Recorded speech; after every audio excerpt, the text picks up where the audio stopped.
And welcome to my world of chaos. Okay, I acknowledge the traditional owners of this land, the Whadjuk Noongar peoples.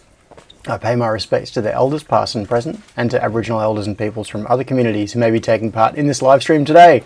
And right before I was about to hit the button, Imi and Chip arrived, so they are here. You can just see them walking behind. Hello, arriving for barbecue. Exuberantly for barbecue. Yes, arriving exuberantly for a barbecue setup and then barbecue. Is there anything else we need in the car? I don't know. Just hang around outside. I don't want them stealing things. Oh, okay. Sure. You can go and be venue security. So good morning, everybody. Peter is here. Some call it fun. Michael, David, Sion is here. Sion, are you? Yes, I saw that post about all the LEDs being put on backwards on those panels you ran, and I really hope that it is okay. Hang on, I am still coming in hot. I am turning down my audio level a little. Hopefully that will be better.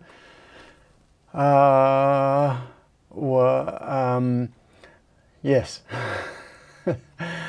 So, yeah, that sucks. When... I work so slowly that if I make a mistake and put a part on backwards or something, then I discover it reasonably quickly. But you're so fast, and you're scaling up now with this new machine with the Juki. So when something goes wrong, it goes wrong really, really quickly, many, many times. I hope that's not too much of a pain to sort it out. Russell is here. And who else do we have? David and Gerald, Rob V, Sharky, Johan, Simon, Scott. Yeah. Scott says, oh no, is Chip on site? Steve and Steph aren't safe now. No, they are currently out in the, I don't know what to even call it now. I kind of call it the garage. It's sort of the garage of the factory, the front section just inside the roller door. Technically it's the loading dock, I suppose. They are sitting out there overlooking the barbecue area. So people will be able to see them today. Oh, Any Mules is here. Yes. Sion says, silly Sion, rushed and whoops. Yes, I know, it's one of those more haste, less speed sort of things. Is that the way it goes? Yeah, more haste, less speed. Doesn't make sense the other way around. Still fixing them, still have to go. Damn. So what are you doing to fix them? Are you like sitting there with the hot air and pulling off every LED and turning it around? That would be rather frustrating. As you can tell, I'm kind of cranked up on the energy level right now because I'm still in that rush mode right before, there's this feeling that because I have the live stream and then I have the barbecue that is going to be immediately following the live stream. It's kind of, I don't know how to explain it, but it's like there is a deadline, which is the start of the barbecue and everything has to be ready for that. But there is like an interregnum period before that during which I can't do anything because I'm sitting here talking to you. So I had this feeling that, like a feeling of panic, that I had to get everything ready hours in advance and have it all totally sorted before the time that it actually needs to be ready. That's just the way it is. Sion says, mini hot plate, flux, rotate one at a time. Interesting. Yes, only hundreds to do, not too bad. Okay, so it's not thousands or tens of thousands. Yeah, Peter says, just a minute, you'll be late to the barbecue. I probably will. Michael says it's all ADHD, we understand. Yeah, so Sion, I want to get back to that hot plate thing in a second. I have a question about your hot plate. Because I've been wanting to get one of those little mini hot plates as well, the ones that Adafruit have been selling. They probably come from other places, but it was Adafruit, I believe, who popularised them with a blog post about them and a video. Johnny, good after midnight. You wouldn't get enough power off USB to power a hot plate. No, well, powering a hot plate off USB, yes, you can with USB-C with PD. You can get, how much, 85 watts or something? off it. So for this hot plate, what we're talking about is not something for cooking food. It's a little hot plate about this big that you put a circuit board onto, and it heats it up and melts the... It's basically like a tiny little thing that you melt the solder with. I've been fiddling around outside. That's okay. Yeah, so Chip and Imi turned up early so they could help set up for the barbecue. They brought some ice and supplies, whole of bread rolls. Well, probably doubling up on what you've got, but it's nice stuff. It's the stuff we usually use, so we can use it if we don't. Cool, more is good. I don't know if you can hear what Chip was saying then, because he's not wearing a mic right now. You might have been able to pick it up through mine. Now, Dodgy says, I get that same feeling if I'm going to arrive late. Stephen says, so for USB-C 100 watts and 240 watt spec is in the works. Yeah, for the next USB release. Okay, back to the thing that I was just starting to talk about, which was the preparation for the barbecue. I was thinking about this on the way in here this morning, about what was going on in my head, because I woke up this morning with a fair bit of anxiety about it.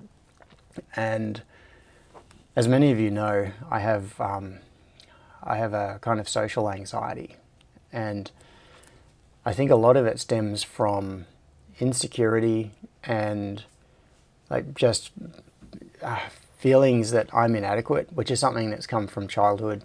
And we both have that, John. Yeah. We both mask it in the same sort of way. Yeah. Hang on, I'm going to turn on a second microphone and They're going to have to listen to me now. pass this over. Okay, clip that on here somewhere. Yeah, just put it in sideways in there. Okay. So Hey now guys, Chip- test 1, 2, 3. Yeah. Yes, we can see audio up there. Can you pick me up on there? Only if you're close, which is Only where if I'm close. which is where I like you. Yeah. Yeah, so I have this combination of things where I really like talking to people because I find people really interesting, and the different things that they do and know and what they're excited about, even if it's not something that I'm excited about myself. But I'm also an introvert, so being social drains me of energy, and so I really like hanging around with people. I love talking to them, but I find it exhausting. So with something like having a barbecue where I'm hosting it and other people are coming along, I have this feeling that I'm not going to be ready, or what I do is not going to be good enough, and then people aren't going to have a good time or whatever. And then of course I really internalize that and start thinking people aren't going to like me because I didn't get enough bread for the barbecue. You know, that sort of crazy thing. My head ends up going into those sorts of rabbit holes when it's really unjustified. And I have to keep telling myself that it doesn't matter. These are pre-qualified friends as well, so Yeah. it's not like they're strangers. Yeah, that's true. Yeah, and it doesn't matter if people turn up and I've forgotten to buy bread. Well, Chip turned up here with extra bread today anyway, so that problem isn't a problem. It's extra good And bread I didn't too. forget. But what happens if the gas runs out on the barbecue? And then everybody thinks, oh, There's firewood across the road. Yeah, there's firewood across yes, the road. firewood across the road. And in fact, I'm counting on that. You would have seen that I The grabbed little the barbecue fire in pit front, out the yeah, front. So fireplace. in the driveway Keep your hands is a warm. fire pit, and directly over the road is the sawmill, that Stewart's sawmill. So we're going to grab some timber from there. Sion says life performance anxiety. Yes. So I mean, David yeah, says we are strange and sort of strangers, but point made. I went to Oz Comic Con yesterday, and so many people, Yeah. and left So many At like- costumes too, crikey. Oh yeah. 2:30 and just had to crash for the rest of the day because I was just so tired. You're wiped out. Having to deal with all I the people. drove Imogen there, and I didn't have a ticket, so I just drove away and dagged around Port Melbourne. Spent ages driving around, but I kept You're slightly seeing, off camera there. I kept, You like to kept get in seeing closer. all of these costumes, and some of them are amazing. I mean, it's all Power Rangers walking around, like And not even at Comic-Con, but like 4 Yeah, just kilometres down the away. street. Just people doing these photo shoots under the Balti Bridge and stuff like that. And it's all amazing scenes. And yeah, I wasn't even all that close. And it's just everywhere you go. I mean, I'm not used to being in Melbourne, of course. Yeah. But yeah, the crowds, my golly. Each time that the pedestrian crossing went green, there must have been 300 to 500 people cross. And it's like, you've got this little Yeah. way that you've got to get out in front of all these people, and you're all sort of just about walking over the car. It was, yeah, pretty full on. Anyway, sorry, I didn't mean to co-opt the discussion because you're talking about the anxiety thing. No, but that relates to what Emmy was talking about. Crowds, Yeah, the whole issue of going to a big social event and this feeling of being in public and talking to people. It's the you have to be on for it. Yes, you know, that's and right. then That's a good way of putting it. Teddy bear it's just ear. exhausting. That's the ear of the teddy bear. Yes. Yeah, so you can see a little blur just on the edge of Chip's face, and that is the Proof ear. of life. That is the ear of this little teddy bear. And I know last time I showed this, people said, "Oh, you're into like bondage stuff because No, it's of his parachute what it's suit." wearing." No, it was actually a rock climbing harness. There's the reason that it's on there. Hang on, I'll move it slightly sideways so his ear is not. Can you please obscuring. move it? Yeah, thank you. Yeah, well, I'm struggling not to run into Imogen's chair if I sit any closer that way. Yeah. So we need to Right? sit further back or something. But yeah. Yeah, probably. Oh, James said I'm here. Yes, cool. Thanks for making it along, James. Scott says cosplay is a good way to pretend to be sociable. Well, The energy involved in cosplay, insane. yeah, all the preparatory work that goes in. I think people find a special energy for that sort of thing. It's an extra. It's not normal energy. It's yeah. Pulling from the depths. Yeah. There's some special motivation which makes people do things like that. We've all got our special motivations, and you have too, John. And I think that's part of the masking process, or we don't realise it ourselves that we're doing things for possibly ulterior motives, internally anyway. Yes. Yeah, we don't necessarily understand why we are doing things. There are A lot of time it doesn't matter. No, that's true.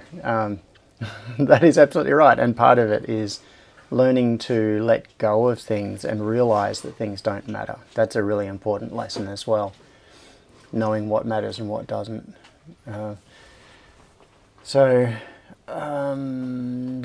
Okay, just a following back up on the chat. David Crisp said barbecue on the reflow oven. No, we're not going to do that. Someone else was talking about reflow oven. No, David was mentioning it. Okay, so back to the reflow oven that Sion is using. Sion, I know you're probably sitting there with your hands full right now. About Oz Comic Con. And Dodgy says, Dodgy. Oz Comic Con, there's there's such a thing? Yes, there is. There is, yeah. Twice a year, apparently. And it's pretty big. Yeah, I All went to of it. Jeff's shed. Yeah, I went to it many years ago, and it was enormous. Part of the shed. Part, okay. DIY says, "Hey John, where are you at?" My friend asked. Okay, so where I'm at, in what sense? Geographically, I suppose is the question. State of mind, I have no idea. But geographically, I am in Bayswater in Melbourne, Australia. So I don't know if that narrows it down enough. Everything is in a state of flux. One of my customers, when I was working at UMax, they named their business Panta Rei, which is Latin, everything is in a state of flux. I've never forgotten that name. I wonder if they did any well with it. But, yeah. Oh, Sion says, read back. I posted a big comment, read the hot plate. Okay, here we go. So Sion said, they're awesome. Issue with hot air is too easy to burn and damage parts, but the hot plate can just hold temp for ages. So put board on that. Heat, flux, fix, remove. My boards are small enough. As long as the components are able to take the heat saturation. Yeah, that's right. And also, excuse me, as long as you don't have any through-hole parts or anything that have been put on yet, which then makes them protrude through the bottom of the PCB. So if it's a board that has been reflowed, surface mount on it, then that's great. But if you've got pins sticking through, that could be a bit of a problem. So my guess, Sion, is that you were lucky and you caught it before there were any through-hole parts on your boards. And maybe you don't put through-hole parts on at all, depending on what it is. I know a lot of your boards ship without headers installed, so they would typically just be flat on the bottom anyway. Yeah, I really want to get one of those tiny little reflow ovens. Oh, not reflow oven, hot plate. I did actually buy all of the parts to make a tiny desktop reflow oven, and it's in a box just down there. I might pull it out. Like, the whole thing is designed to be, you know, this big. Direct me, John. Okay, see on the left, under the desk, all the white boxes, there will be one box that says something like desktop reflow, or desktop reflow oven, or something. It'll say reflow something. I'll keep it looking out. You can go for a little stick beak through there.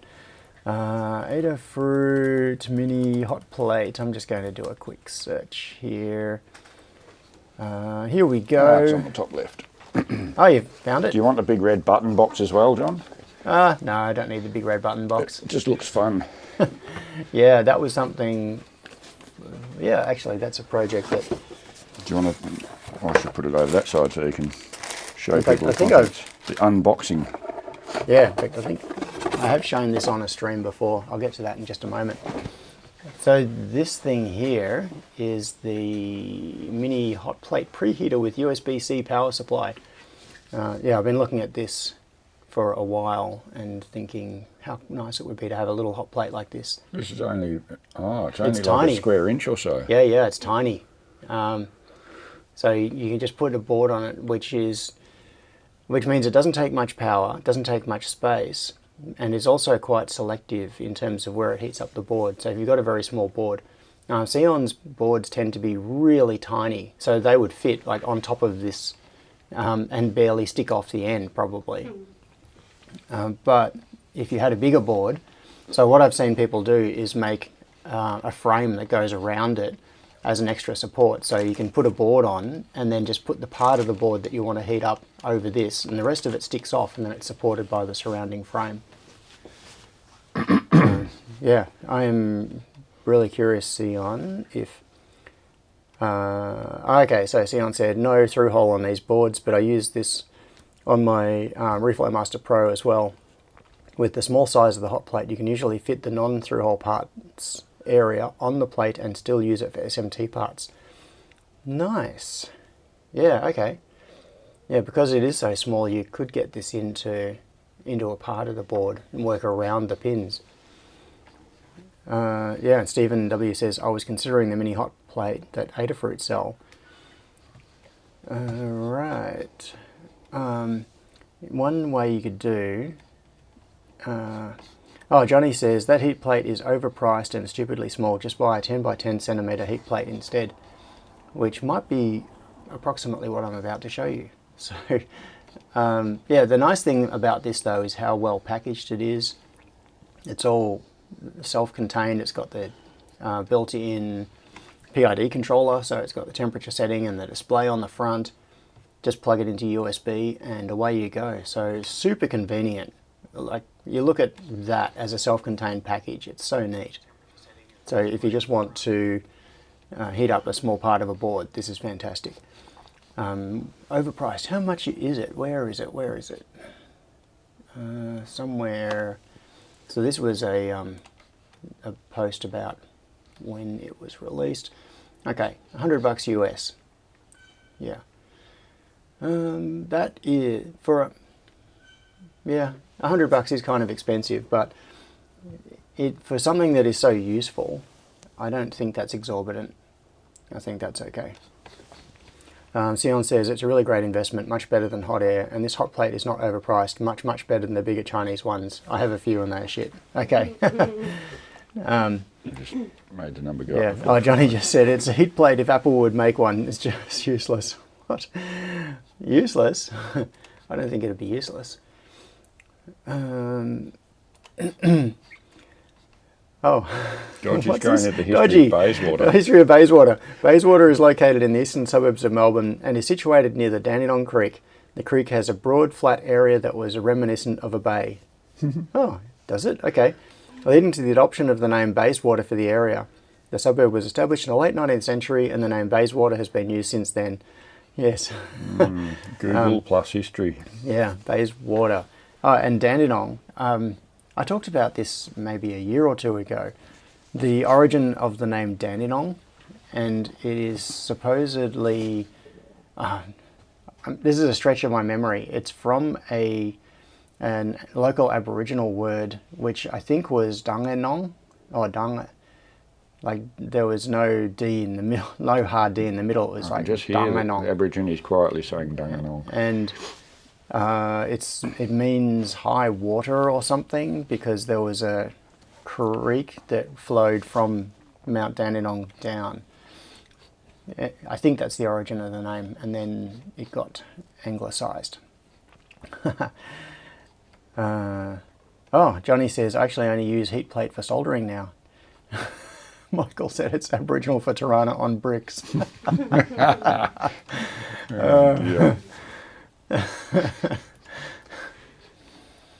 Tirana on. Conjuring Have you ever owned a Tirana? No, but just about everything else. No. It's conjuring all images of the program at the back. What do they call them? The outback. The boys that they ended up making a movie where they're running around fixing cars, or it's a series. Or something. Right, yeah, like bush mechanic sort of thing. Yeah, those kind of guys. But they're all Aborigines, and they were crazy and funny. Yeah. Funny as hell. Yeah, like using a log for an axle and that sort of thing. Yeah, wood brake pads and just every trick in the book, just about. Yeah. When the trailer axle broke, or they didn't have a trailer or something, they just cut the roof off and used that.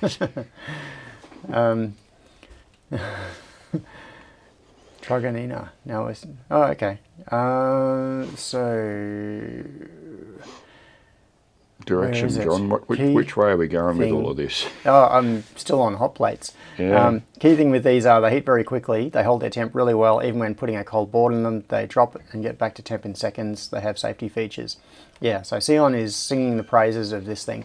And even though I've never used one, I am inclined to agree. This is on my wish list of things. It would be very handy to have one of these sitting on the back of the bench somewhere, or on a little shelf just in reach. And when I need it, just grab it and pull it out. I have a collection of other things. Like I've got pretty much every other possible soldering device here. So coming to this point, this is something that I started putting together a little while ago. It is a micro reflow oven. So it's two 240 volt heating plates connected via bolts. So these are M3 bolts with nuts in the middle to keep them apart. There's some Kapton tape around just to prevent the breeze wafting through so much. And it's open on the front. So it's basically like a little heated slot with some metal feet. So you can basically just sit this on the bench, plug in the power, and it gets stinking hot pretty fast. So then you can put a board in there and it heats it up. So my objective with this was to make a micro-sized reflow oven. So not really a hot plate, even though it's acting like a plate, but like a tiny little oven that would also provide heat from above. And I've never really used it. Like I've experimented with it. I've turned it on and it gets stinking hot. Closely monitor it, wouldn't you? Yeah. The thing is that it needs. I haven't actually got to the point of putting a controller on it. So something like this would be a candidate for a reflow master, and stick a temperature sensor in there and get the reflow master to control it. Use it a little bit like one of those old scope soldering irons where you just press the manual button. You basically manually press it, so you're watching it. Yeah, you're a human PID. As soon as it's done, you to release the button. Yeah. Because you'd be probably watching it because it'd only take 10 seconds or so anyway, wouldn't it? It's pretty fast, yeah. But the thing is, if you've got something you just need to reflow to get half a dozen components in while you're doing a project, you could heat it up and then press the cancel button as soon as it's flowed. Yeah. Is orientation important for flow? I mean, gravity doesn't have much effect on things generally. Surface tension has more of an effect. So you need to keep it flat. But otherwise, leaning a little bit wouldn't matter too much. Oh yeah, it's not good. With reflow ovens, the idea is you try to get them leveled up and sitting flat. Of course. Because what happens is you can still reflow if it's just not quite right. That's true. You could. Yeah. And that's where that might be handy if you're doing things a couple of times. Heat soak might eventually destroy one of the components.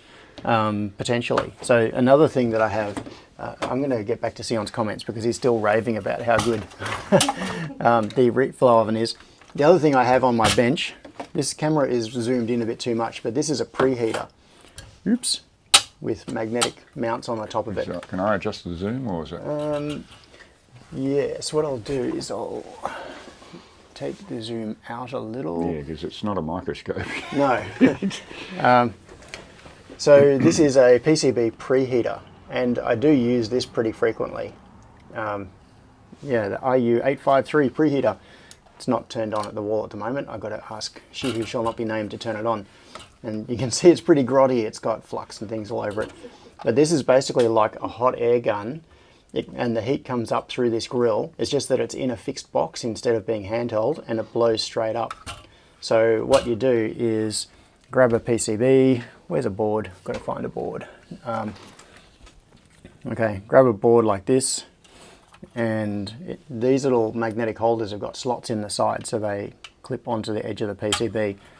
So you move it like this, put it into position, and it holds the PCB above the hot air outlet. So you can adjust it to put it onto whichever part of the PCB you care about, turn it on, and it heats up the whole board, and there's temperature control and everything. And it's kind of like a hairdryer, but much more advanced. Yeah, that's right. It's like a hairdryer and temperature controlled. So what this does is bring the temperature of the board up, not enough to melt the solder, but you get it up to like 100, 120 degrees or something, maybe a bit more. So you bring it to the point where it's below the melting point of the solder, and then when you reach up and grab the hot air, basically anything you touch with the hot air just instantly reflows, and then you can just pick things off or move them around without disturbing any other parts. Yeah, when you've got that, why would you need that? The other one, but you mean why would you need this? Yeah, when you've got what you're showing us, why would you need the this other is one for this is for rework. For example, if you wanted to remove, so this is a really good example right here. In fact, the that camera is not properly focused because I changed the zoom, which means that it screwed up. So whoop, I'm going to move it to here. Okay. Focus assist just zoomed it way in, and it's going to jump back out again in a second.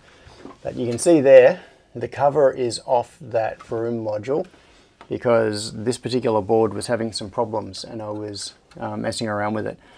And so with the Vroom module, it's got a big thermal pad on the bottom. And if you try to get that off just with the hot air, you have to sit there for quite a while because you've got to let the heat get in underneath the board. Now this is where the little hot plate like Sion's talking about would be ideal, because the heat comes up from the bottom. It would reduce the heat differential, so you're not going to crack things so easily. Exactly. So that's one of the advantages of this. So the thing is that if you start with a cold board on your bench and you just hit it with hot air, like say I wanted to remove that LED, and you start hitting it here, what would happen is I'd probably melt these connectors because I would have to keep the hot air on it long enough to warm up this part of the board, but then it will probably burn these. And also there's a big temperature differential because there is point heat being applied in this area, and the rest of the board is just warming up through conduction through the board. But it's over this side, it's probably going to be close to room temperature. So you get heat differentials across the board. Hot air really needs a preheater, says Johnny Bigdale. Yeah. Oh, sorry. So hot air really needs a preheater. Yeah. Yeah. So this way it brings the whole board up to close to melting point, which means that thermally it's quite stable because all of the parts are at the same temperature. And if you leave it sitting on there for a minute or so, even if you've got large thermal mass parts like this voltage regulator, which has got a big, it's got a big tab on it connected through to the ground plane of the PCB, because the whole thing is fairly warm, you might only need to heat it up 20 or 30 degrees. It's a heat sink, not a heat container. Yeah. Yeah. To get it past the point where the solder melts, and then you can remove it. So it'll be sitting there with all of the solder solid, but a little bit below melting, and you just grab your tweezers and go and lift off the part. Basically, a board preheater turns hot air into a magic wand. It goes from something that's useful to something that really is like magic. You just point it at part of the board and all of a sudden the solder melts and away you go. Ooh, Justin, thanks for becoming a silver supporter. Oh, so this is there's been some talk about ChatGPT, which will I get into this? Oh, Johnny says, background, I have a $3,500 Weller soldering station. Wow, still prefer the $35 heat plate for soldering. Yeah, so it looks like hot plate and yeah, looks like a hot plate is the hot thing. Stephen W says, benefit of being small is localized heating. Just skimming down here. Okay, so continuing with the hot plate. Sion said, another really important thing on the mini hot plate, it's low. Stacks of room to work on a board under a microscope and both hands free to work on the board. Yes, that's true. Cool. So that way you can, now my microscope, you can't see it because of the angle of the camera. It's on a swing arm with like springs to cantilever it, so that what I can do is I can just grab the microscope and move it in space and just let go, and it simply stays there. So I can move it to anywhere I want, and I can easily adjust the height of it and lock it off if I want to. So what I find is that oh, Amanda, good morning. What I find is that when I'm working on a preheater, obviously that's going to add a fair bit of height, maybe 10, how high is it? Yeah, probably 10-ish centimeters or so of height to whatever I'm working on. So I just pull the microscope up a bit higher and then there's still plenty of room. But getting under the microscope with hot air, you do have to come in at an angle because you're holding this big bulky hot air thing in your hand and it just gets in the way. Justin said that he'd been convinced to buy one, but they're out of stock everywhere, and Johnny says, welcome to the club. Yeah, I am really tempted to buy one of these, because from what I've heard from people that have used them, they love them. I haven't heard of anyone that's bought one of these and then regretted it. I'm sure there are, I just haven't heard. But finding one's going to be the tricky bit. If everyone at the barbecue gives you $10, it's all paid for. But getting one, they're all out of stock, as you said. Yeah. Buy on DigiKey. Why buy on DigiKey? That's a very good question. Oh, why buy Adafruit products from DigiKey? Interesting. Availability, shipping and everything. Yes. All right, let's see. Buy on DigiKey. I bet they'll be out of stock there as well. Zero stock. Oh, look at this. Look at the price they're asking for it. Okay, at that price, they're a little bit overpriced. $195 from DigiKey versus $100 from Adafruit. Is $100 the best price you've been able to find? That is the only price. I just looked for it right then. I've looked at them in the past. Might as well be free if you haven't got any. Yeah, that's right. Make it $0. Oh, see this? I've got one of these as well.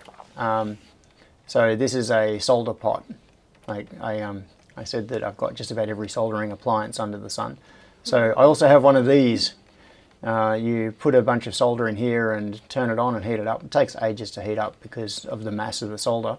But then you end up with just a little bath of molten solder that you can dip wires in. Tinning and stuff. Yeah, exactly, for bulk tinning. So that sits at about 290 degrees or something. Yeah, it's adjustable depending on what solder type you've got in there. Do you use different types of solder in the sort of work you do? Is it always standard sort of stuff? I want to use lead-free solder. But I find for health reasons, and also, so all of the boards that I get assembled in factories for retail sale are done with lead-free solder, so that it's got the ROHS compliance. But for boards that I work on by hand, I normally use leaded solder because it's just so much easier to work with. particularly when you're doing rework, because the melting temperature is significantly lower than lead-free solder. 281 or something for lead solder, is it? No, it's for leaded solder. It's a lot lower than that. It's I think it can be 160 degrees or something, 167 degrees. Wrong. Yeah. And it depends on the particular mix that you get, like 60-40 versus 63-37, and there is sometimes a third component in it, etc. What?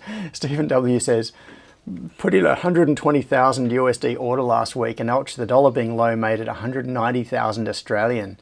What?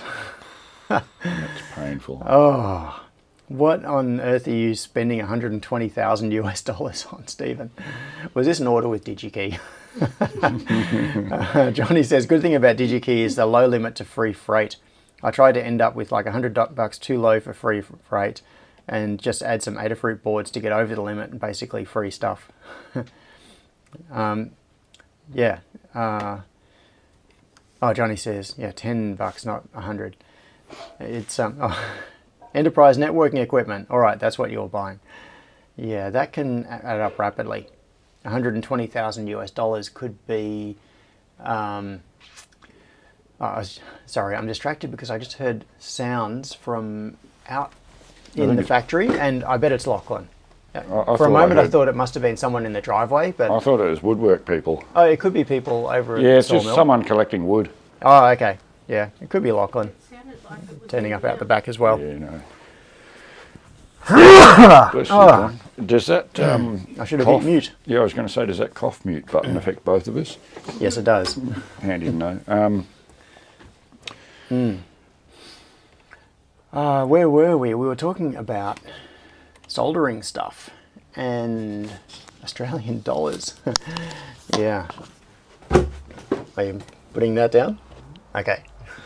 I'm going to turn off Chip's microphone for a minute. All right. Peter says, DigiKey defaults to Australian site. Yes. So I am constantly amazed at how fast and efficient DigiKey is. They go from, yeah, Mike says 3 Juniper switches. Yeah, that would quickly add up to, I'm just going to turn this microphone back on.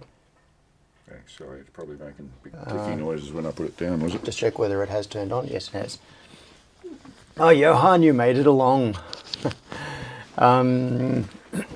Yeah, 3 Juniper switches would make it $120,000. I'm pretty sure that if you really wanted to, you could spend 120,000 US on 1 Juniper switch. I've seen some pretty crazy ones. Yeah, like buy a house type Ethernet switches. It's just a really big Ethernet switch so I can live in it. David said, 3 2-port Juniper switches. I'm not bitter or cynical. Oh, Sion says, I've posted a link to the hot plate at Core Electronics. Yeah, cool, thank you. Do Core have it in stock? Let's see. 175 Australian dollars. And stock. In Can stock. I tell? It does say in It stock says- ships. Yeah, okay, so Core do have them. Awesome. Bit pricey though, eh? Yeah, but as other people have been pointing out, that is the Australian dollar conversion thing. So if we go back to, if I go all the way back to Adafruit, this one, so that's $100 US, and at 66 cents to the dollar plus GST, it puts it up into this sort of region. So by the time you got it landed and stuff, that's basically what it is. So yeah, it's not all that surprising. Yeah, cool. All right. $148 says David Crisp. Yeah, Suddenly 148. exact maths. Oh, okay. He's done. All right, so that's 100 by divided by 0.66 and then times 1.1 for GST, I guess. Yeah. So, all right, this isn't a point. The other thing that I don't have right now is a USB-C PD power supply. So I would need a power supply to run it off.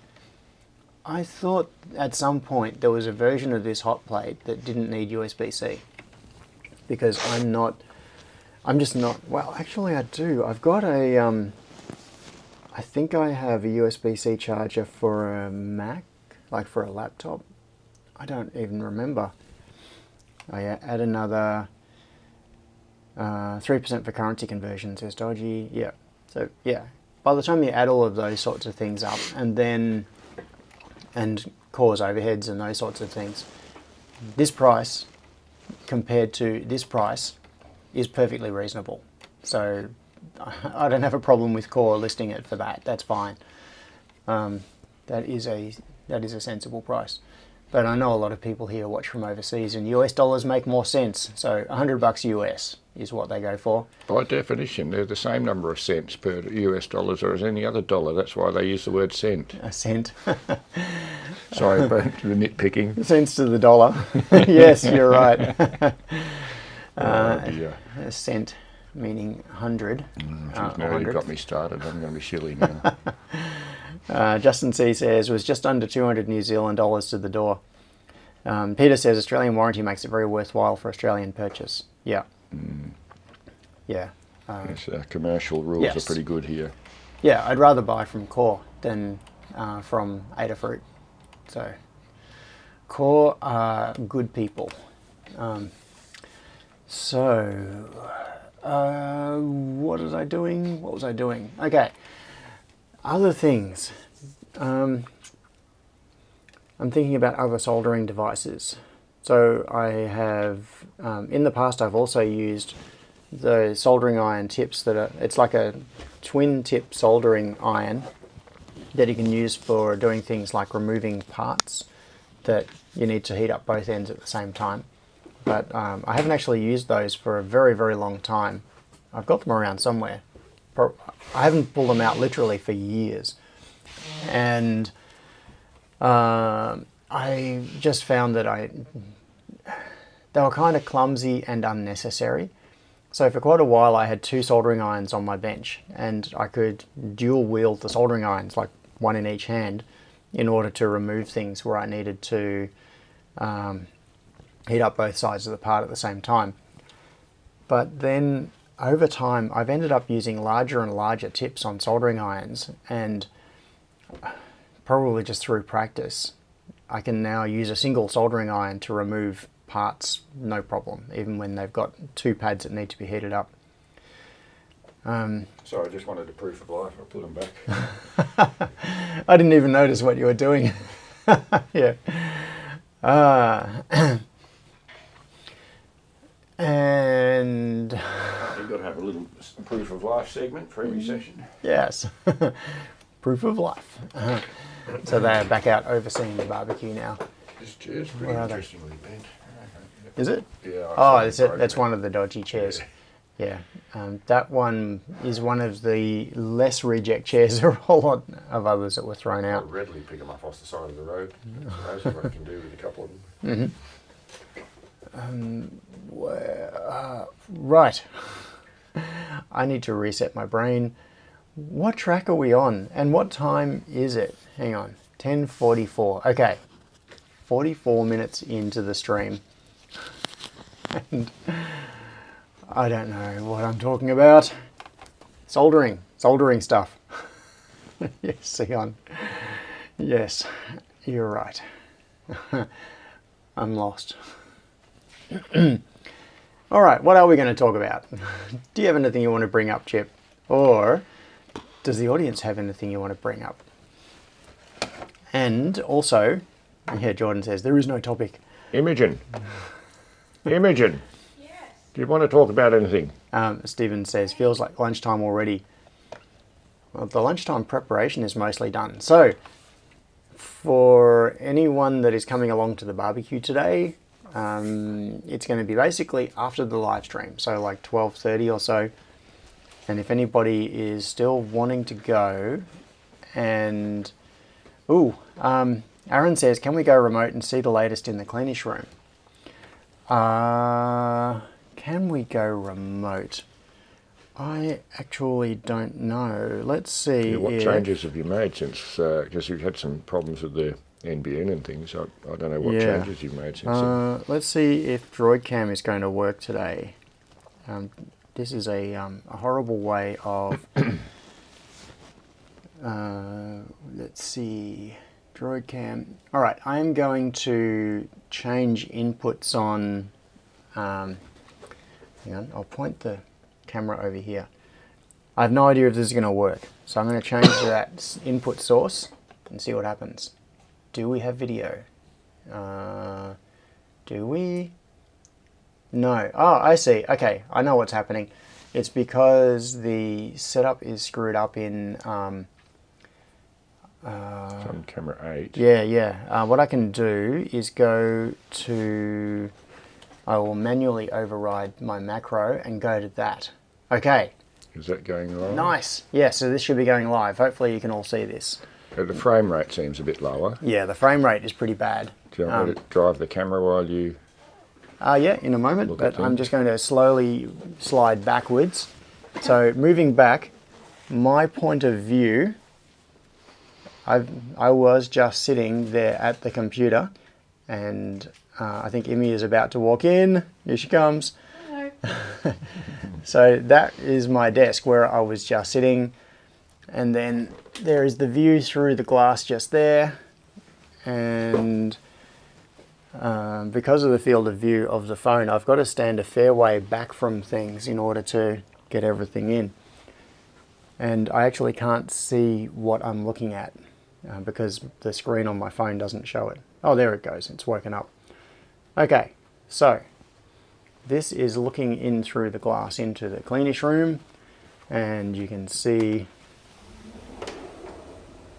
Chip is opening the door. Thank you. I'll just show the view from outside first. You can see over there the Cray cabinet.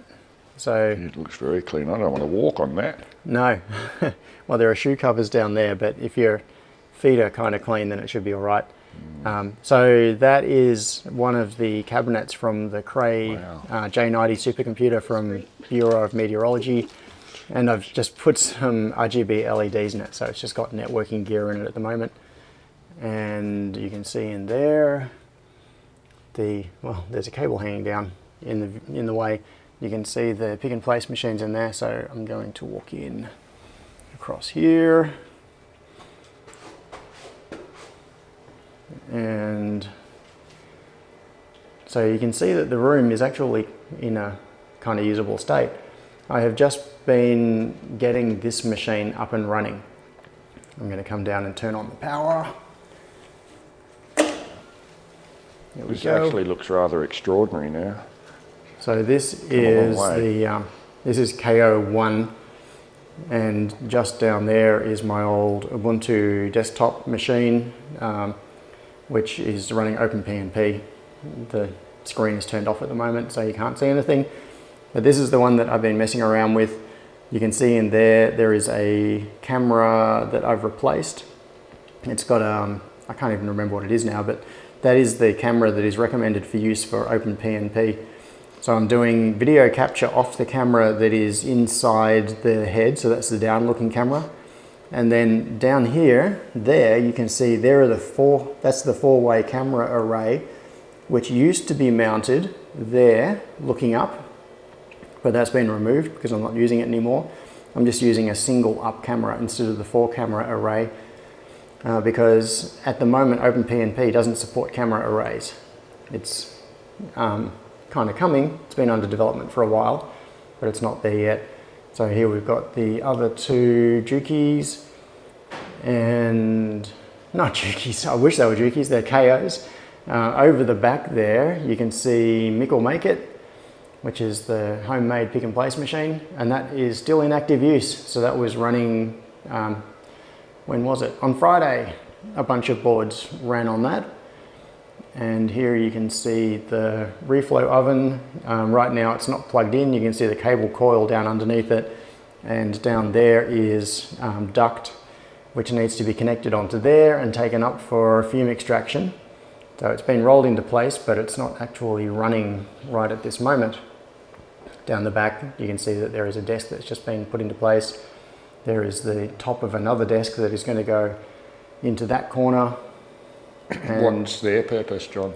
that'll just be general work area for taking boards out of the reflow oven and putting them in trays and those sorts of things. So then there will be a workbench along that wall and shelving above it for storage of reels and parts and various other things, and turning all the way back around. So this is looking back, this is looking back towards the glass wall. I'm just going to walk backwards here and not bash into anything, I hope. You can see there the door. So I painted the inside of the door white. Still needs a little bit more work around the trim just on the edge of the glass. It's had 2 coats on the faces and only 1 coat on the edge, so that still needs to be done.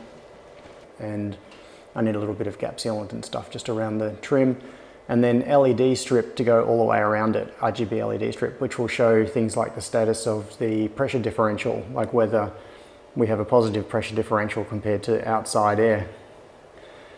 Oh, and there's also more to do. Yeah, you can see looking through there into the front lab area. So over here, where the rack is, there is more to do, obviously, for cabling. This is just a whole lot of cabling shoved into the top and not organized properly. There is a hole up through there, which goes up into the mezzanine area. And there is going to be a cable tray that will come down from there into this rack, so that cable can be run properly, routed down the cable tray, and all put into place. At the moment it's just looped over whatever is convenient. Oh, and you can see all the way through there into the loading dock area, which is where the barbecue is being set up. In fact, there's the barbecue just there. Thanks to Keith for sourcing that. Oh yeah, that's compressed air. Oh, okay. And the riser behind you, is that part of the structure? No, that is something I will explain, but not on camera. Okay. So there's a little alcove just here, and I need something to put in here. Something that looks cool from the outside. Not just a fire extinguisher. Put a Crispian in there. Yeah. Stand here like this all the Yeah. I could get a like a Darth Vader full-size mannequin or something and put it in there. Imogen's got a skeleton. Ooh, a skeleton could be good. Skeleton is a full-size amorphic skeleton. Oh. Probably go there pretty well. Yeah. Cool. All right. I'm going to turn around, come back out. So this is the main lab area. And then, so for the last 5 minutes or so, I have not seen any of the chat. So in just a second, I'm going to switch back to the other camera. Here, okay. And then I've got to get out of Droid Cam. Droid Cam, kill. Okay. Now, let's see. What's been going on in the in the chat? Oh, Aaron says, I'm sure Chip could double up as a cameraman. Yeah, in fact, Chip offered and then I totally forgot. I just walked around and showed things. Oh, Jordan says it's about dinner time here, so this house smells like pizza. Well, it's going to smell like barbecue here very, very soon. I'm used to professional cameras anyway. Phones are always more difficult to use. Yeah, they're awkward. Oh, Amanda says, when I get out of hospital, I'll come down for one of the barbecues. That would be awesome. Hang on, Amanda, didn't you say... Yeah, so earlier Amanda said Cora only 20 minutes from my place. So you're in Sydney then. That means that, well, that's quite a trip. Chip and Immy travel quite a few hours to get here for the barbecue, but it's not quite as far as coming from Sydney. Stay overnight at Mum's. It's yeah, coming from Sydney would be Mum's nearly 80, significant. so we've got to catch up with her on a regular basis. Yeah. It's a nice weekend away, really. Oh, Dodgy says, feels like we were playing a 90s video game with the low frame rate. Yeah. Oh, David says you need to make the door automatic. Yeah, except that I don't want it to be open most of the time. We made it even less not so good. The idea is to pump filtered air into the room to put it at a positive pressure compared to the outside air, so that any dust that would get in through gaps and things would be blown out, and it stays clean on the inside. Stephen says tape on the glass to prevent accidents. Yeah, before I put tape or anything on that glass door, I actually walked into that door. I just walked straight into it. Yeah, it's got little symbols on it, but they're not very obvious. They're down at kind of waist height, and they're white, and now the background, everything behind it is white as well. So if you're not paying attention, yeah, that was actually the reason that I stuck the geckos there. And I put them up at a more obvious height, and they're on the door on the side where the handle is, which means that if you walk up to the door and the geckos are in front of you, the door, the door is closed.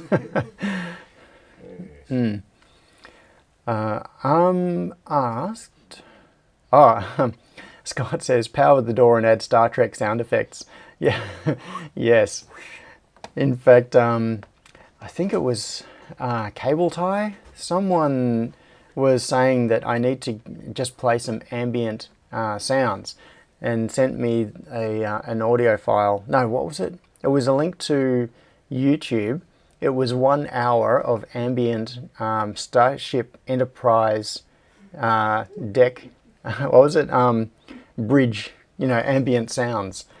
So you just hear the background noise. Yeah. I can do all sorts of noises. Not exactly Eddie Murphy. Not quite. Asked how many heads on the KO1? 4. So there are 4. Well, 1 head, 4 nozzles, I should say. And then one of the limitations of the KOs is they don't have nozzle tip changes, but I can fix that. The original KO software doesn't support nozzle changes, and there's no mechanism in it for a nozzle changer, but the Juki nozzles that it uses can be removed mechanically. And I actually have several different nozzle changer mechanisms that I bought for Mick or Make It, and my plan is to mount one inside the KO and have it loaded with a whole bunch of different size nozzles.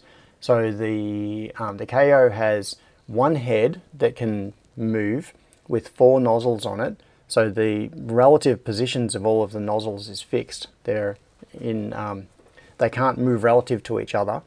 They all move at once. So it needs to know the offsets of each of the 4 nozzles, and then it can do things like move over the feeders and pick up a part on the first nozzle, move and pick up on the second nozzle, third, fourth.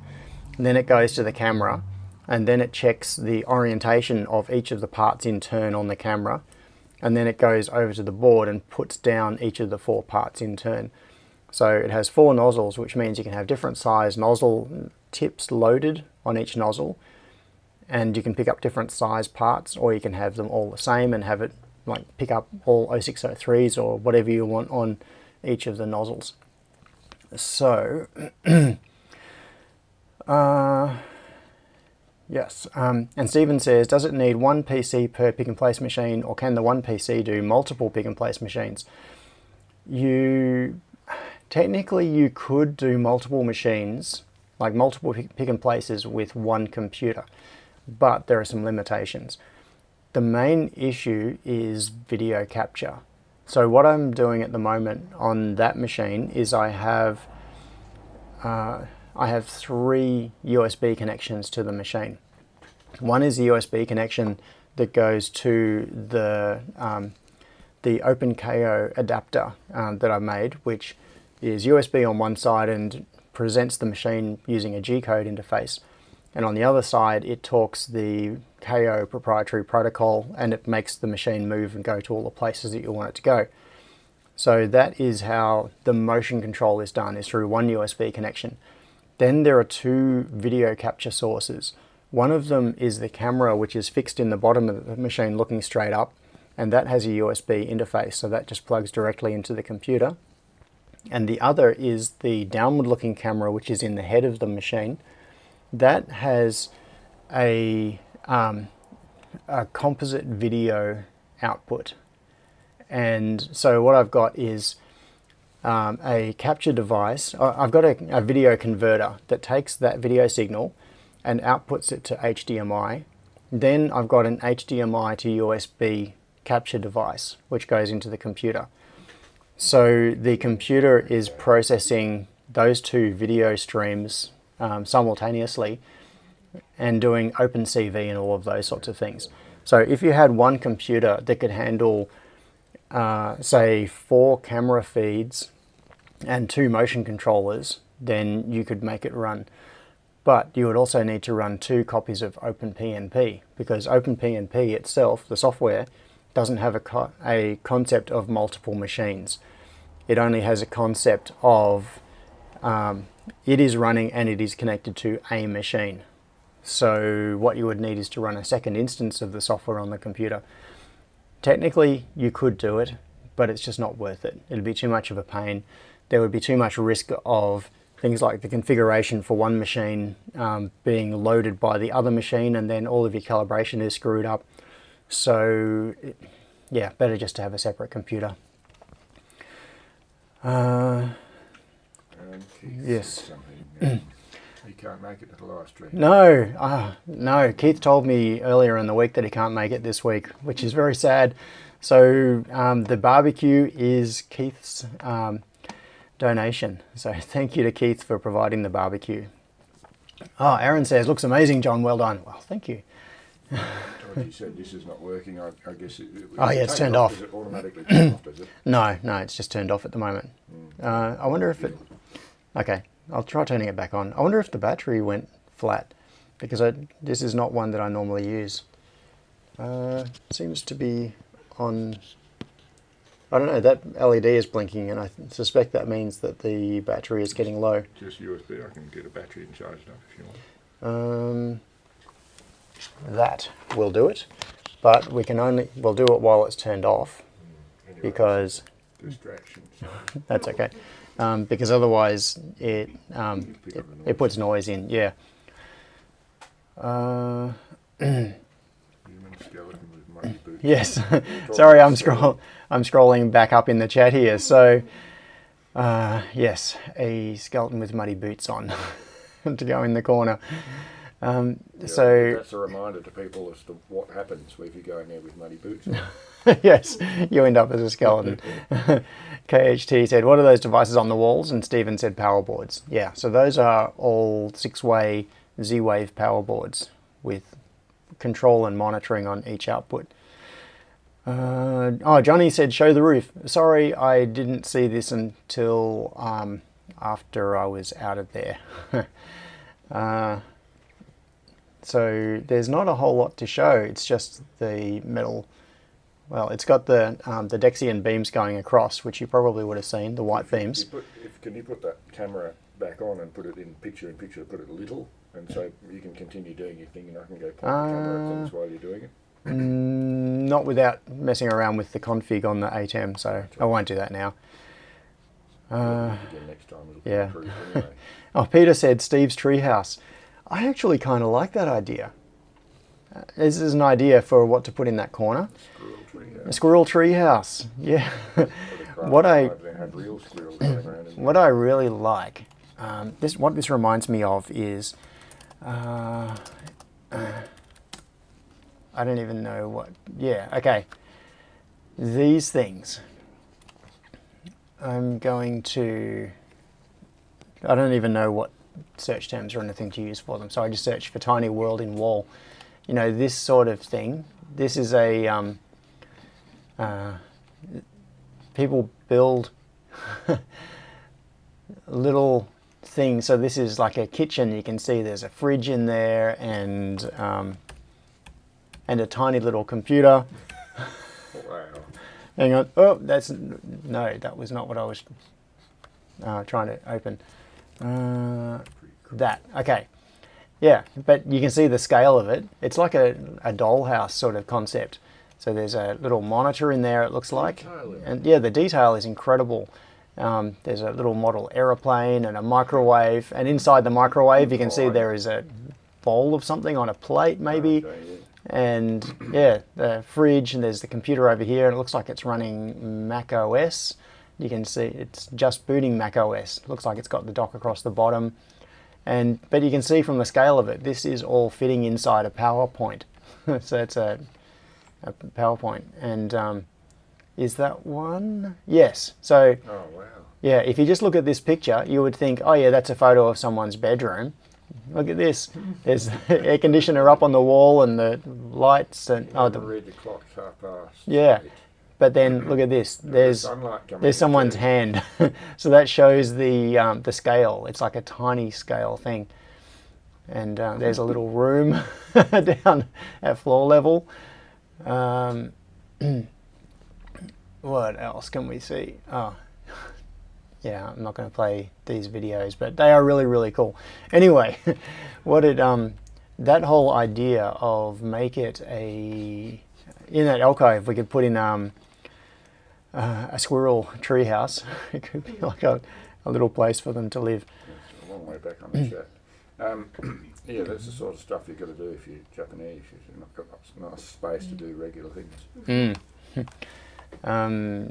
Jordan asked, what do you use for macros? Macros? In what context? Are you talking about for changing the video? I'm not sure. Speak up quite a lot. So, oh, Amanda says, Cora in Newcastle. Yep, Newcastle. Isn't Newcastle?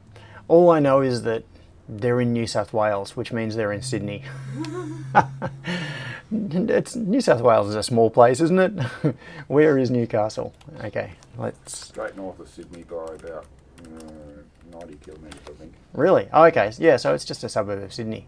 No, not really, but yeah. I'm being facetious. Oh, look, a lot of people feel like it is.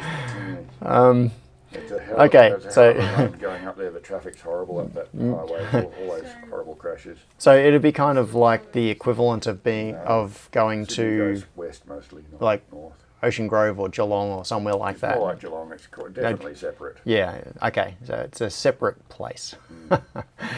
Cool. Of course, this only has context for people that are local anyway. As Yeah. Only half of our viewers are locals.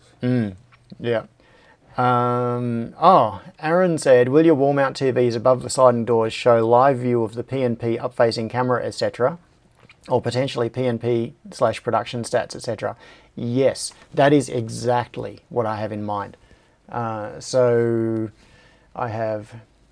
that is the other thing that I was thinking could go into that little alcove. So the alcove has a piece of wall that is directly facing the glass. And I had thought that what I could do is put monitors down that, and those monitors could be showing the live video feeds from inside the machines. So as the machines are moving around, you can see what's going on. That would help make the impression when people come in for their first introduction, when they first come in the door. But how often do you actually use that door anyway? The front door? Yeah. All the time. No, it's Yeah. because when we come for barbecues, Yeah. the side doors Yeah, the garage roller door almost never opens. That's just an unusual thing. So barbecue thing now. yeah, it's the barbecue thing. And I also have the monitors that are up on the wall above the glass. And so my plan had always been that that sort of thing would be shown up there. And I want to, so as Aaron suggested, also P&P production stats and things. Yeah, so what I've already got is a spreadsheet in Google Sheets, which is a list of things like boards to be produced. And many years ago at Seed, when in China at the Seed production line, one thing that they had, which I thought was really interesting, was large screens, so like 42-inch TVs or whatever, stuck up there with a list of all of the production jobs that they're doing. And you could see it would be, make 500 of this board and 200 of this board, and you can see the list of exactly what they were going to make next and the production status. So as they were running a job on the production line, you would see, oh yeah, this one is in progress, it's in pick and place or whatever. and then you'd see the older jobs that had already been completed and whether they'd gone through end-of-line testing. So jobs might have been reflowed, but then hadn't gone through testing yet. So kind of like when you go to the airport and you see the flight board and it lists all of the flights, and some of them are delayed, some of them have arrived, some of them are boarding soon. It's the same sort of thing, but for batches of production jobs. And that sort of thing is what I want to stick up on the screens there as well. Yes. Yes. Oh, where are we? Oh, Sion said, oh, I'm also not going to make it today. Sorry, folks. Really wanted to catch up with everyone, but we'll have to be next month. Yeah, because Sion is sitting there turning around LEDs. KHT said, put a big Superhouse sticker on the glass. Yeah, I want to be... This is the tension. I want that wall to vanish, but I also don't want people to walk into it. Because part of the point of this is that when people walk in the front door into my front lab area, I want them to be able to stand in front of that glass wall and look into the cleanish room, and feel like they are in there. I don't want it to, like, lots of visual clutter in front of them. So it needs to be subtle enough that you don't walk into the glass wall, but not so in your face that it really draws attention to itself. Asked. Thinking Yep. projection onto the glass with something that makes it stand out, but a lot of the time you could project a video of what's behind it, so it doesn't look like there's Yeah. I don't know if you could hear what Chip was just saying. But he was saying you could put a projection onto the glass so that it would show what's behind it, perhaps. Well, that's So, the thing hang is on. then when you walk, I'm going to see if this microphone will turn back on again now. then when you walk into the projection, you're basically blocking the light from it, and then you can suddenly see that there's something in front of you. Yeah. I'm not sure if that's muted or not. Test. 1, 2. Yeah, looks like it's working. Very good. Yeah, so I'm asked, how many compressors will you need running simultaneously for that filtered air?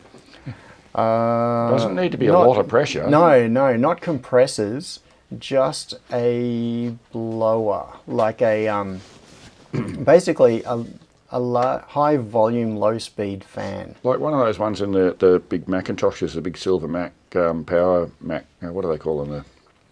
The big machines, they're still popular. The big old, nice gnarly things that came out about 15 to 20 years ago. They had really, really quiet blowers in them, and the whole machine made almost no sound. Yeah. And they moved quite a volume of air, yeah. but very, very quietly. Yeah. I Well, would Apple like is... one of those for the bathroom. Yeah, Apple is really good at engineering that sort of thing, like the mechanical aspect. Well, that's when I was working at Apple, and Yeah. I watched them bring those sorts of things in, and I lusted after them forever, and I probably Yeah. still couldn't afford a second-hand one now. It'd be difficult to justify, but they're Yeah, such well, they're brilliant pieces of architecture. The price would be higher now because they're collector's editions, Can we collector's keep it in items. the bathroom? I don't know how water tolerant they'd be. I'll just make So it I was asking about compressors. So I don't actually have a solid plan for this yet. This is one of those problems that I've kicked the can down the road a bit. But what I have in mind basically is to get something like a very large fan that can run slowly. And now, if I was doing this properly and I was trying to meet particular certifications and be compliant with whatever, then I'm sure that I could go out and spend $100,000 on an air filtration and pressurization system. Fan out of Total Recall in the back of the room. A massive big Oh yeah, thing. that huge fan. But that's not the sort of budget I'm working with or the expectations I'm working with. So I've got to cobble something together with what I can afford. And I think it's largely going to come down to a very big low-speed fan that will just keep air moving through. So it doesn't need to be high pressure. It just needs to be pushing air into the room. And the other thing is, so with clean room certifications, one of the major issues is the rate of replacement of the air. And one of the standard metrics is how many times per hour is the complete volume of air in the room replaced. And for high-grade clean rooms, it is really surprisingly high, like 120 times per hour, which means you've got to evacuate the entire volume of air in the room every 30 seconds. It's like an airliner. So yeah, it's the amount of air that is flowing in through them into them is crazy. So you've got really high volume of air going in, and it has to be filtered, so it's got to be clean air being blown into it. And then of course you need to have air coming out, otherwise you're just going to end up in a pressurized bottle. How to do that without making a lot of noise would be tricky. Yeah, and they often are noisy. Like in the really high grade clean rooms, they can be quite loud. So, and you've got to get air out. So what they need typically, the usual way to do it is they have air evacuation at the bottom, like around the floor. They're pretty much always built on a raised floor system, and then air is being dumped in from the top of the room and then being sucked out through the bottom, and it's being maintained at a positive pressure relative to the outside environment. So I'm not doing that. Tassie Bob ended up missing out on basically what we did, Imogen. He made a comment there that he was looking at the barbecue today, but finances said no. Daughter wanted to go to Comic-Con, and it would have been a good weekend, but if we both panned out. So yeah, that kind of is what we did. Although I didn't go to Comic-Con, I was there, but You're in the vicinity. Yeah, sorry Tassie, that we got to have your weekend for you. Scott asked a very important question, which is how much random crap is already on the mezzanine? The answer is a lot. The mezzanine has been fantastic at giving me breathing room down here. So you saw the clean room and how empty it is. It's basically a surprisingly big room with just the machines in the middle and nothing much else. The reason that's possible, and I've still got space out in the loading dock area, is that a lot of stuff has just moved up, and having that extra space up there has been a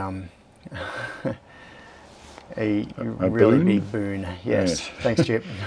I was distracted again because I was reading people insulting my lack of knowledge of geography, which is totally justified. There are some interesting ideas here. So KHT said, this is in terms of what to do with the alcove, has to have a flip clock display. Clack, clack, clack when all the digits change. Yeah, like old school airport. That is really cool. And Aaron said, are the stairs and mezzanine available to show? I like remote cam. I like remote cam. Maybe. So I'm kind of tempted to go mobile again and take you for a walk through the back. It means walking all the way around, but we could do it. What Jordan's saying, rather than stick us some edge-lit etching, if you did really thin etching, it would be almost invisible until you lit it. I mean, you could have sensors that sense when some's standing near the door on a doormat, and it makes some little lines flash red. Yes, that's true. Jordan's comment was rather than stickers, some edge-lit etching could be really thin. And edge-lit acrylic is something that Andrew from Melbourne Hackerspace has done a lot of work with. In fact, on a video I did recently where I did the tour of the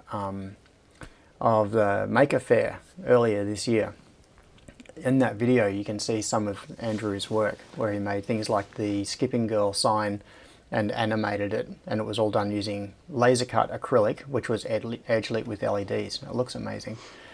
The whole room would have to be lit with the RGB LED instead of the main lights. But of course, as you walk up to the room, instead of it just glowing red or something, the whole room's red. And as you step up to it, it all goes white. Yes. It's like completely changes. Like reveal. But not instantly, just it ramps up. Scott pointed out, so we were talking about fans earlier. Scott says a squirrel cage fan. That's right. They are called squirrel fans, aren't they? Squirrel cage fans. What was it? How critical? Mouse cage, I think is what they call them. But mouse cage? Mouse cage fans. The old sort of types that are used in cars. The car heater fan would be a big, about generally about that big, sort of Yes. round. Yeah. Like 2 discs with, almost like a Savonius rotor sort of thing. I think a lot of them had an open end on one end, and they just compressed. They're a compressor style fan, which compressed air into the Compressor style. into the car cavity. Now, somewhere, I've lost the chat. Somewhere in here, someone made the suggestion of putting a miniature clean room inside the clean room in that corner. Yeah. A clean, Have to enlist that artist to make it for you. a tiny little one inside the wall of You the know clean that room. one would then have to have a tiny little one in the tiny And a little one in that one, yeah. Can you get Yes. 3D printers that print with individual electrons yet? Not quite yet. Atoms. Recursive clean rooms. And so David asked a question, which is, how critical is the really clean for the stuff you need it for?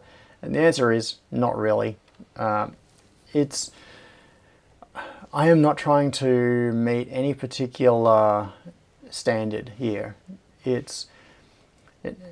What I'm really trying to do is I'm working this whole space, the entire area that I've got is inside the front of a factory, and it's classic factory. So lots of dust and big openings and exposed ceiling and that sort of thing. It's really not a great environment to be doing electronics work in. And so what I'm really trying to do is just segment off a piece of that space and enclose it so that it can be a good place to have machines and to have small parts and to be working on things without just general crap getting in there, like dust on things. The front office where I am right now is reasonably well enclosed. There is a door that that goes through into the main factory area. But apart from that, it's pretty well enclosed. And even with that, I still get dust building up on things. I'm just looking at the top of my She Who Shall Not Be Named right now, and it's black, which really shows up the dust on it. But just looking around the place, surfaces just build up dust over time. And I'm really just wanting to go beyond that level of cleanness to the point where it is a relatively dust-free environment. And it's also about being orderly. The thing is that in the space that I'm in right now, in the front area, I end up with things just sitting around the place. And I try to keep it organized. I have places for most things, but a lot of the time stuff ends up just out on benches. And You've triggered Sion. He thinks you're picking on him. no, Sion, I'm not picking on you. What's no, that? your factory space is much better than my factory space.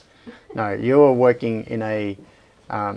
You started off with a pretty clean factory to begin with. Like the whole thing is nice, whereas I'm making a space in a factory that is a lot older and had decades of welding and grinding dust on everything, and just generally dirty sort of surface and things. So I'm just progressively making a cleaner space out of that. Pressurising the lab, as Scott has suggested, Scott would be a says, bit difficult because the way the doors open and things in here. But yeah, having a little bit of positive pressure wouldn't hurt. But, yeah, blowing some air into it I think the through problem a is filter. there's a lot of dust created in here because of the kind of things that are in here and the number of things that are in here. A little bit.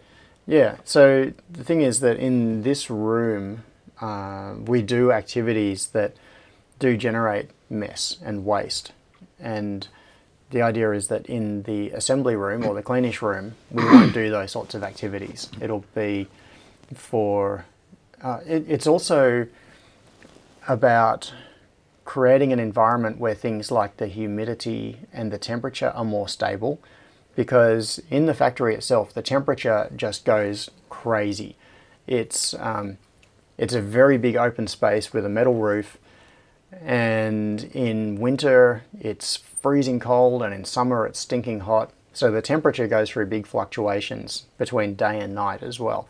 So part of the point of the cleanish room is to have a more stable environment. I don't want all of the machines and things going through all these big temperature fluctuations. And for storage of parts, it can be important so that there isn't too much humidity, and then you don't get tarnished parts and all that sort of thing. Sion's jealous, but Oh, Peter, just before you get into that, Peter's got to go. Sorry, Peter. I'll be the lunch monitor from Okay, now Chip will take over. on. Aaron saying, yeah, we need to give Steve a new job on a robotic vacuum. Yes, permanent drive position on it. Yes, we need a robotic vacuum with point of view camera on constant live stream in the cleanish room. Yeah, I actually wanted to put a camera on my robot lawnmower as well and put that on a stream. That was one of those projects that, in fact, at one point I got. It was while I was playing around with the Husqvarna Automower early on. I got one of those little miniature bendy tripods and I gaffer taped it onto the top of the mower and attached a camera to it and had it just drive around, and I recorded some footage and I put it in, I think, as a time lapse or something at some point, which was like the view low down, just wandering around my backyard. It would have been interesting watching the patterns. You would have been able to learn more about its algorithm from that. Yeah, it was pretty cool. Yeah. So yes, now right now, over the last couple of days, the local Officeworks here in Bayswater has had robot vacuum cleaners on sale. They're currently at $127, and I have been flip-flopping in my brain about going and buying one. So yeah, my plan is to put a robot vacuum cleaner in the cleanish room so that the floor is just always clean. And oh, Tassie says I must go as well. Daughter's birthday, and there's things that need to be done. So she not only missed out on Comic-Con, but it was her birthday as well. Oh, no, Tassie Bob is in Tassie. Oh. No. Am I mixing up? Yeah, Amanda is in, I'm very tempted to say Sydney. I'm mixing up two different people, am I? Yeah. So who was the other person at Comic-Con? Tassie, to say happy birthday to your daughter from us strangers on the internet. What was I saying? Yeah, Sorry, John. Robot vacuum cleaner. We've come a long way from Roomba now, haven't we?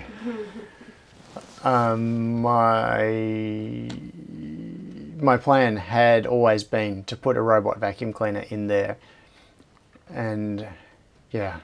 I can't imagine it would really ever do much. Wouldn't need to do a whole lot. It'd be just more probably just more impressive. Run it once a week or so, and make sure that there's no dust or anything accumulated on the floor. Yeah, well, when it does that, when it goes mobile, the whole room has to go into a low red light glow, and he's got flashing blue lights going around to sort of make it obvious that it's in cleaning mode. Yeah. Aaron said the alcove can be where the dock goes for the robot cleaner. Yeah, that's true. It could go in there. He only has to have this much space. You could have something else above him. Yeah, that's right. I had been thinking of having it dock under one of the desks so that it's just out of sight and out of the way. Stephen points out very accurately, John lives south of the border, so it must be Mexico. Yes. Definitely Mexico. It's a geography thing again. Geez, I don't know. Yeah. Any Mule says, don't buy a cheap RoboVac. They're not smart at all. Just roll around bumping into everything. Don't do any smart stuff. Yeah, I haven't even looked at what is going on with that. You realise if you've got one, you're going to have to start hacking it anyway. Oh, absolutely. In fact, there's a robot vac down under there. And I've already on it. It's going to have to be remote control. It's got a comms port on it, and I've already had an Arduino plugged into it and doing stuff. During the live stream, people would have to be able to remote control it. Control the robot vac. Well, Officeworks, that's right. Officeworks. Let's see. I'm not sharing the screen just yet, but I'm just going to see if I can find this robot vacuum. See if I can find a particular model, because I assume it doesn't have LiDAR or anything useful like that. It wouldn't be that cheap. No, it wouldn't be. No, it wouldn't be that one. The D-Bot, unavailable online. No. Okay, so I don't think it's actually listed on their site. It's one of those things where it's an in-store special, and so I'm just no. I don't know why I'm not showing you this. I might as well. So this is what I'm staring at. I'm just looking at robot vacuum So they've got the Ecovacs D-Bot N8, which is actually a really good one. This one's got LiDAR in it, so it doesn't go around bashing into things. They've got some expensive ones, and here's the D-Bot N10 Plus, but they don't have the one that they've got on special listed. Now, I am pretty sure that I could find the one that is on special by looking for... I'm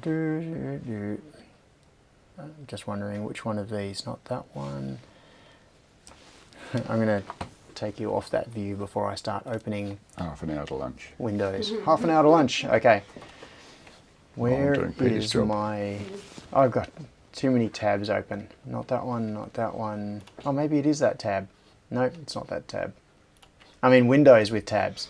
I've got maybe a dozen Chrome windows, and then each window has a bunch of tabs. No, not that one. I am trying to find the tab that I've got open. Oh, maybe that one? Nope, not that one. Okay, I give up. What I was looking for was, I got a message from, oh, there it is. It's back in here. I got a message from Lachlan with a link to the, no,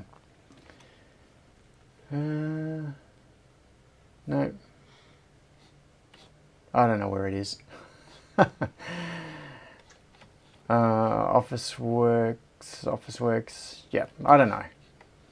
I thought that he had sent me a link to the robot vac, but I'm going to have to try to find out what model it is, whether it's got any form of like range sensing on it, because yeah, you're absolutely right, that I wouldn't want one that just bashes into things, and the one that I've got here is one that just bashes into things. Stephen W. found that Firefox got cranky when he put 2,000 tabs in one window.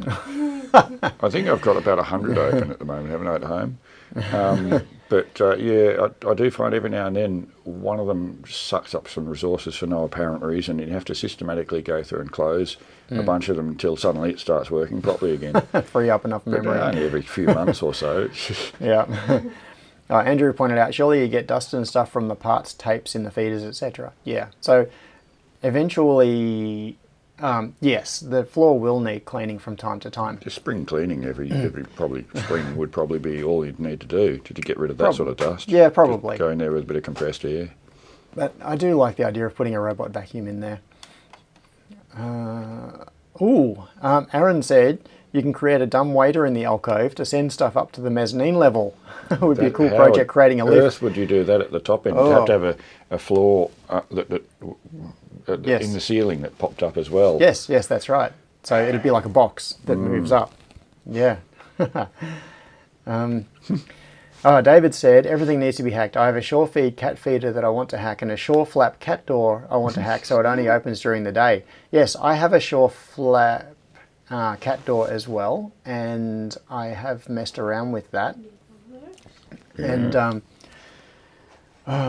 this was a few years ago. The thing is that right now we actually don't use it anymore, because we used to have 3 cats, and all 3 of them were cats that could go outside during the day, and so we used the cat door for that. Anyway, this is a whole painful subject. One of my cats had its tail broken by the cat door, and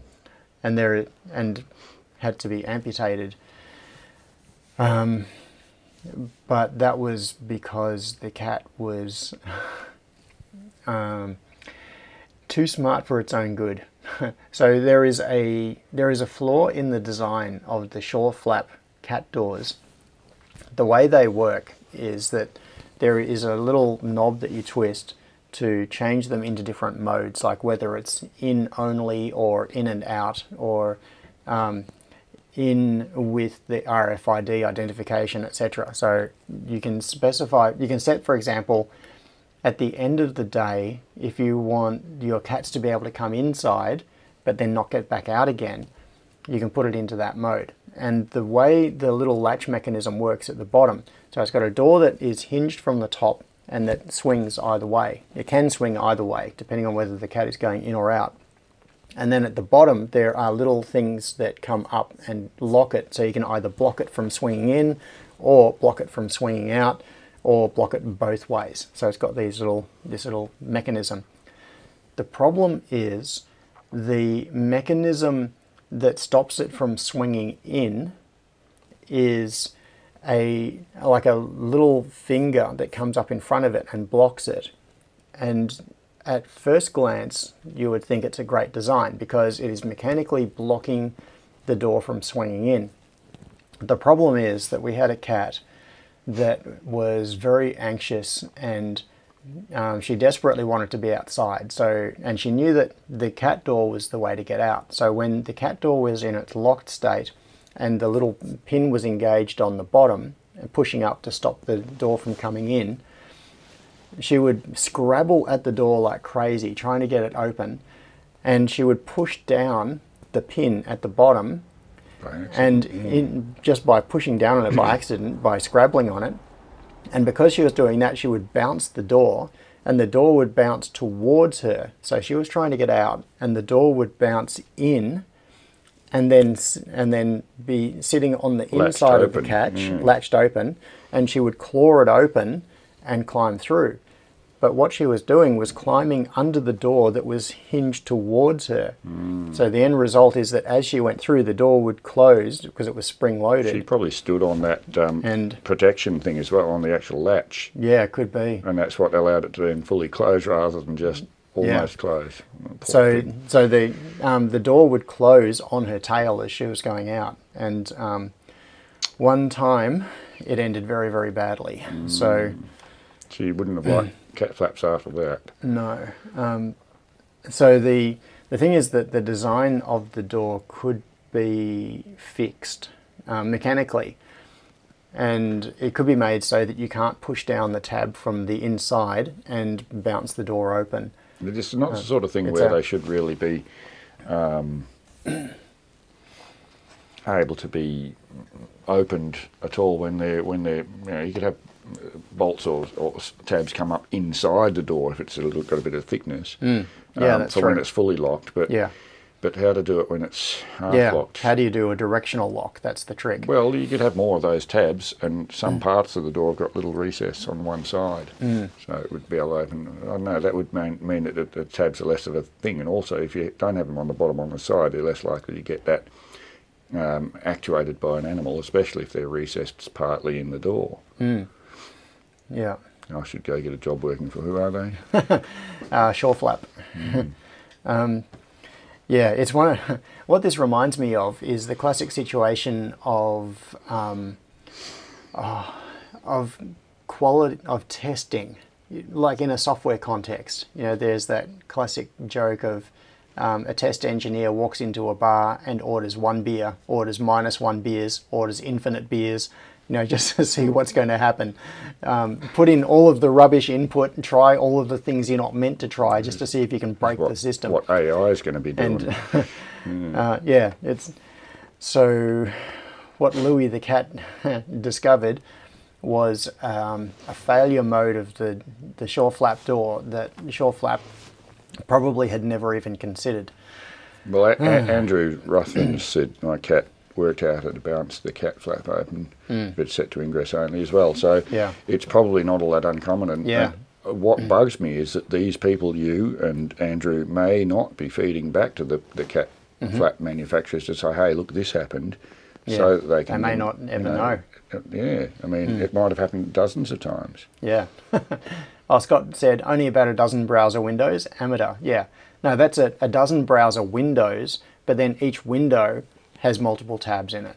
So there are far more tabs than that. I've never used Chrome, so I'm a Mozilla fan, and I haven't experimented at all with Chrome, and I don't really want to. Henrik asked, any new information about my package? I saw it still in the air, transit, or do you see anything else? No, I haven't. Well, it certainly hasn't arrived, and my guess is that it's still in the air. So, yes, Henrik has sent me a package, which is currently on its way to me, which I'm going to open on a live stream. Cool. And there are things in it. I've been given a couple of clues about what's in it. and I know that there is, well, I've been told about one thing, which is a reed relay that is capable of carrying, I think it's 5 amps of current, which, like, it baffles my mind how that even works. So I'm going to be really interested to work that out. And there's also something else that is specific to Estonia, I think. So yeah, Estonia is an awesome country. I really love it. And so that will be, if it arrives this week, I'll open it on the next live stream. But basically, whenever it arrives, I'll open it on the next live stream. Arm said, I enjoy my Opera GX, best of Opera and Chromium. I've never used Opera GX. I've used Opera in the past. Mike said, hear me out, robot vac with compressed air. What? Yeah, to motivate things so then you can pick them up. Oh, okay. Because a lot of the stuff gets stuck. Yeah. It ends up like in corners and things. Yeah, well, if it's using optics to see stuff, if it's something that it's not programmed to know is there, and it blows on it, sees if it can move it. Yep. If it can move it, then drive over it and suck it up, perhaps. Yeah. This is an idea. Pick your pencil up off the floor.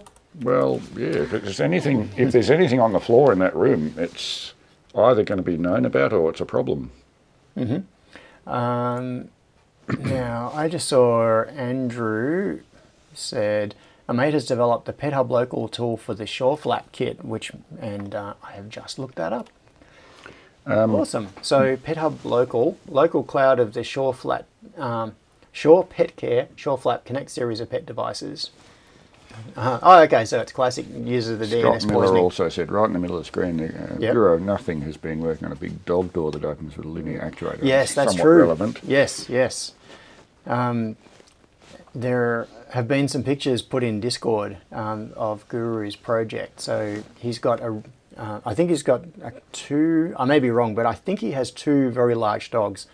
So he's been making a dog door which slides directly up and down. Instead of being a flap, it's up and down, and it's got a linear actuator to move it. Definitely which Star Trek sounds with that. Yeah, like well, the thing is, it means you'd know when the dogs are in and out because it hears. Oh yeah, that's true. Yeah, it will give you some feedback. Yeah.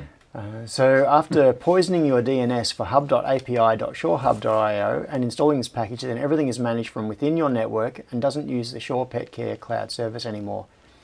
Right, nice. Okay, that is interesting. Is a complete local replacement. So the one that I bought didn't have the connectivity on it. So yeah, my Shore Flap was quite a few years ago. Michael Wires, Beamcat in, Beamcat out. Yes, beam me in, Scotty. The cat's just sitting there licking its paws, happens to be close to the door, and it's inside of you. Come on, man, I don't want to go in yet. Not now. Stephen says, this is referring to my joke about the bar and asking for beers. Stephen W. said, after the test engineer is done, the first real customer comes in, asks where the bathroom is, and the bar catches fire. Yeah. Everything goes wrong. Yeah, yes. you can never cover everything. I think autistic people might be particularly good at bench testing systems like that. They're always thinking outside the box. Yeah. Dave Paul Jones pointed out, need a proximity sensor for safety on the closing of the flap. Yeah, so there are 2 different things there. One is on the large cat door that Guru is building, definitely, because it's... The thing is, the pet doors with a sharp edge like a guillotine. Yeah, the pet doors can be either actively driven, or they can be passive and just use gravity or potentially a spring. And a classic pet door just hangs from the top so that gravity makes it hang vertically and stay closed, often with a magnet on it so that you can push against it and break the magnetic connection, and then it'll swing. But then when it swings closed, the magnet just holds it. I'd also imagine when it's particularly windy, you might end up with a whole lot of your precious heated air blowing out into the True. yonder. Yeah, it can be an insulation issue.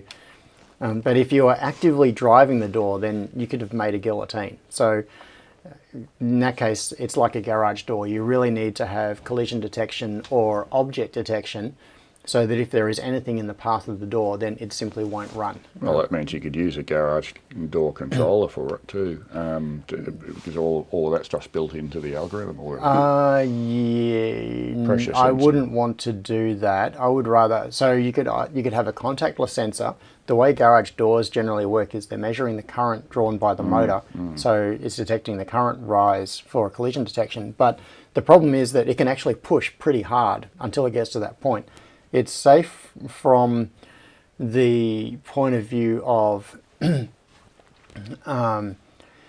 if you had your arm under it, for example, you're really going to know about it. It's going to push on your arm pretty well, that's hard. for a regular garage door But, yeah. motor, but if you use a smaller motor, Yeah, I mean, they're not in a hurry to close. I mean, No, if they it's can- open for a full minute, it's not going to really worry anyone. yeah, that's right. But for something like an animal, I wouldn't want to apply that much pressure. So yeah, Yeah, well, because they'd stop using it if they'd got any kind of threat, yeah, like your poor cat. yes. So I would rather use some kind of an object detection system that prevents it from making contact in the first place, like a It seems light like we're beam or massively overthinking this, but I guess that's what we're all here for. yeah, Overthinkers Anonymous. Aaron said use ultrasonics for disturbing the dust. This is back to we're jumping around a couple of topics here. This is back to the like vacuum that. cleaner. Henrik said use CO2 cartridges. David said, I have one of the original Shore flap doors which don't have internet connectivity. Yes, that's the type I've got as well.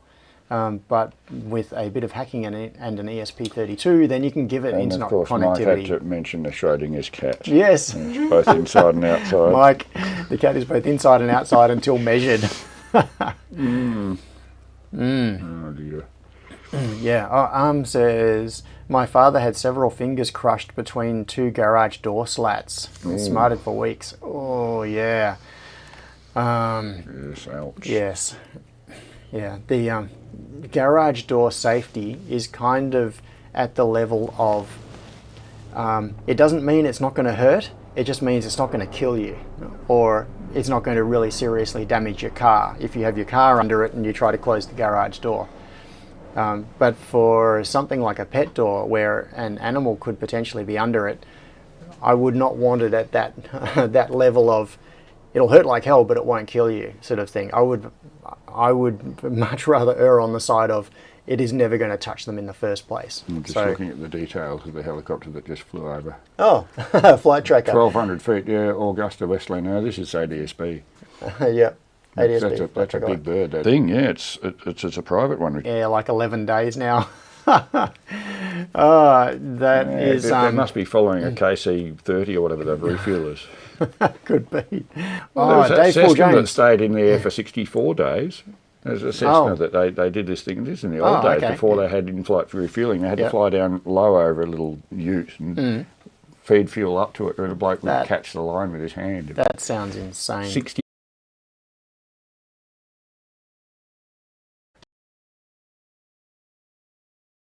Yeah. relatively. Henrik.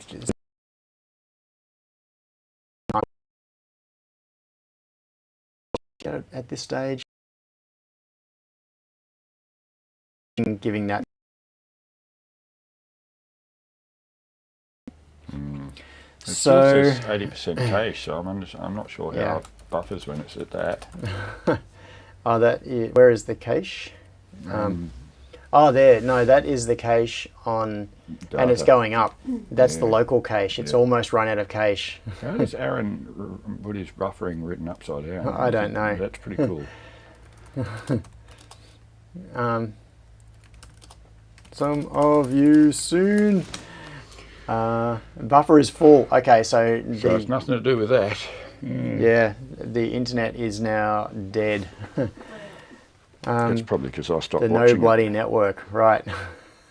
it. Yeah. They weren't invited to the barbecue.